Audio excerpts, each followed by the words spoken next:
Big boss హౌస్‌లో ఇప్పటికే eviction free పాస్‌ని return ఇచ్చేసిన యావర్ నాగార్జున చేతిలో చీవాట్లు తినడమే కాదు, ఇప్పుడు ఏకంగా యావర్ ఆ విధంగా ఫాల్ గేమ్ ఆడాడు అంటూ గౌతమ్, శివాజీ అలానే పల్లవి ప్రశాంత్‌లని నామినేట్ చేయడం జరిగింది.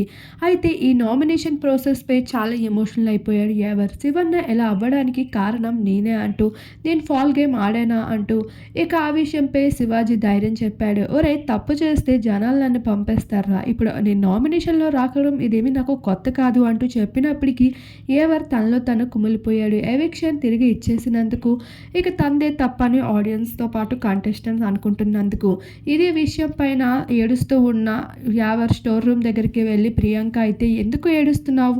వాళ్ళకి బుద్ధి లేదు, నీకు మరి బుద్ధి లేదా? నీ ఆట మీద నీకు నమ్మకం లేదా అంటూ ధైర్యం చెప్పడం జరిగింది. అంతలోనే బిగ్ బాస్ అయితే నామినేషన్ ప్రాసెస్ మళ్ళీ మొదలు పెడుతున్నాము, అందరూ లైన్‌లో నిల్చోండి అంటూ చెప్పడం జరుగుతుంది. అక్కడ కూడా ఆ ప్రక్రియలో కూడా ఎవరైతే చాలా ఎమోషనల్‌గా కనిపిస్తున్నాడనే చెప్పుకోవాలి.